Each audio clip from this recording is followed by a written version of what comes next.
সৃষ্টিকর্তা ভালোবাসে এরকম তিনটা কাজ আছে। এই তিনটা কাজ আমি ভাইয়ের কাছ থেকে অডিয়েন্সের মাইক নিলাম বলার জন্য। আমি নিয়ত করে আসছি বলবো এই জন্য। এক নম্বর হলো আল্লাহ যখন খুব খুশি থাকেন তখন আল্লাহ একটা কাজ করেন। মুসা নবীর সাথে আল্লাহ যে কথাবার্তা হতো বাপ ছেলের মতো, তাই না? কোরআন মহাবিদ্য কোরআন শরীফে আছে না? মুসা নবীকে আল্লাহ তাআলা খুব ভালোবাসতেন, উনি অনেক কথা আল্লাহকে বলতেন। আল্লাহকে বলতে আল্লাহ আপনি যখন অনেক খুশি থাকেন তখন আপনি কি করেন?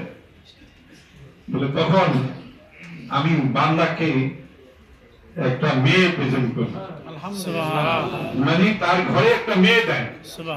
কারণ আমরা কি মেয়ে ঘরে আইলে খুশি হই না বেজার হই? খুশি।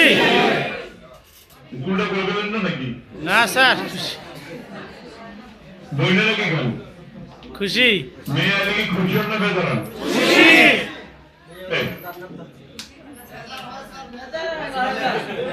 বেজার হয় ওইটাই, কেউ বেজার হয় কেউ খুশি হয়, একটু বেজারই বেশি হয়। সত্যিকারের কথা না, কিন্তু দেখা যায় যে বাপ মায়ের জন্য অনেক অনেক অনেক বেশি কিন্তু উপকারী হয় মেয়েরা। ছেলেরা হয়তো 500 টাকা রোজগার করে দেয়, আবার মেয়েরা সেবা করে 5 কোটি টাকা আগায় দেয়। তাই না? ধরেন আমার যদি আমি জানি, আমার মা 7 বছর ছিলেন,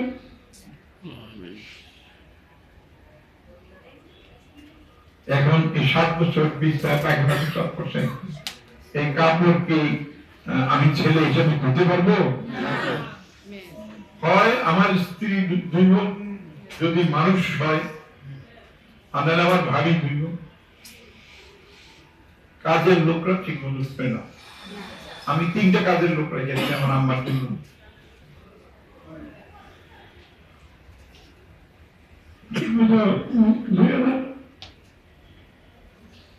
আমি একদিন বললাম যে তোরা কত টাকা চাস?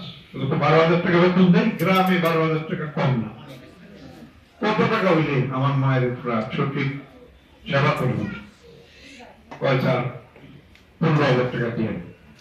ঠিক আছে, 3 জন 45,000 টাকা দিব। সেবা করে না, বোন গিয়েছে সব ভাই। একটা বোন আম্মা খুব ভক্তি করে যে এই ছোট মেয়েটা আমি আমার গ্রামে ওই ভোটটা বললাম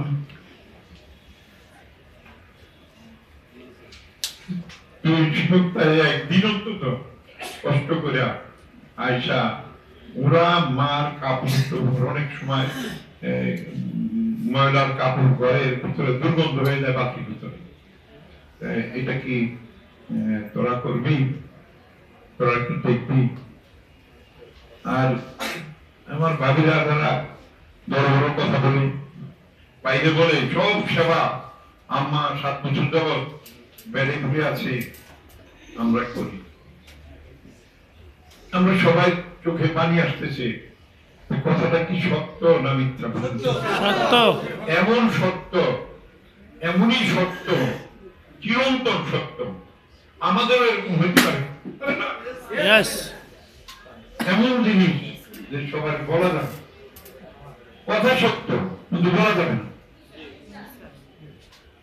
সেখানে মায়ের জন্য তখন ছেলের কেউ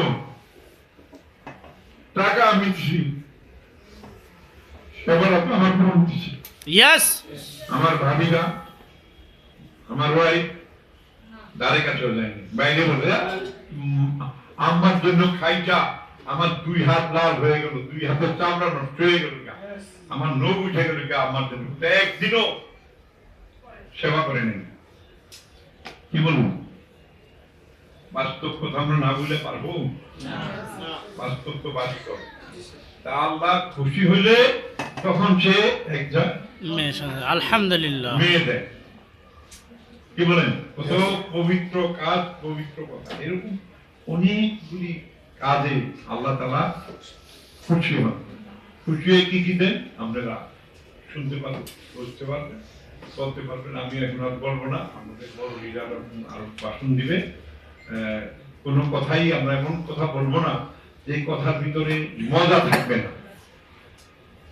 সত্য কথাও ভালো অনেক সময়, কিন্তু মজা না থাকলে, এত কষ্ট করে এত দূরের থেকে আসছেন, যাওয়ার কথা ছিল আমাদের, আসছেন আপনারা, সেই ক্ষেত্রে আমরা আপনাদের সামনে এই দুঃখের কথা, কষ্টের কথা বলাটা আমার কাছে ভালো লাগে। আমার একটু আপন লোক, আমার যাওয়া দরকার। আমি অনেক সময় আমার ভাইকে বলি না, আমার ওয়াইফকে বলি, আত্মীয় স্বজন তোমরা যাও, 20,000 টাকা দিয়েছো, কিন্তু আমি নিজে যাবো না মানে সে আমার এত আপন যে আমি গেলে আমার কিছুক্ষণ কাঁদতে হবে। আমি যাব, যদি তার কোনো অসুবিধা হয়, তারে দাফন করতে কোনো অসুবিধা হয়, তার টাকা পয়সা লাগে, তখন আমি যাব। কিন্তু আমি এখন নিজে অসুস্থ, ও আমার দিকে চাইলে আমি কষ্ট পাবো, এরকম হয় না? পৃথিবীতে বাস্তব জিনিসটাকে আমরা কেউ কোনোদিন বাদ দিব না। আল্লাহ তাআলা দেখেন, আপনারা এখানে যারা আছেন সবাই তো মুসাফির, মুসাফির না? আল্লাহ তাআলা কার দোয়া কবুল করবো, মুসাফিরের না যারা ঢাকাতে আছে, যারা আমরা অডিয়েন্সে বসে আছি, আমাদের মুসাফির। মুসাফির, এটা হলো সত্য কথা। আপনি কারো খুশি করার জন্য কোনো দিনও ইসলামের বিধানে খুশি করার জন্য কথা বলতে পারবেন না, কথা বন্ধ রাখতে পারবেন, কিন্তু খুশি করার জন্য একটা বিধানের বাইরে মিথ্যা কথা বলা যাবে না। ওই জন্য আমি গরম পানিতে সামনে ঢুকে বললাম যে আমার মাকে যদি একটু গরম পানি করে দিত, 20 টাকা খুশি। আমার ভাবিরা, আমার কাজের লোকেরা আমার আম্মাকে গরম পানি করে দিত। অনেক সময় আমার ইশারা, আমি সামনে খানে ওই কাজের লোক রাখছস, আমি ছোটবেলা থেকে গরম পানি খাই। আমি ফার্সি, উর্দু, আরবি পড়াশোনা করছি। আমার আম্মা ফার্সি জানতো, মারপিট আমাদের ছোটবেলা পড়াইতো, মারপিট নাকা মানে মায়ের পিঠ ধরো না, কবা উরুতি কাক করে যাচ্ছে, দাউ উঠতেছে, শূন্য দল আসিতেছে, ফার্সি ভাষা এগুলি পড়াইতে। আমি ফার্সি ভাষায় বুঝছি যে গরম পানি খেলে অর্ধেক রোগ কম হয়। আমার আমি ছোটবেলা রোগ খুব কম ছিল, 100 বছর বয়স হয়েছে।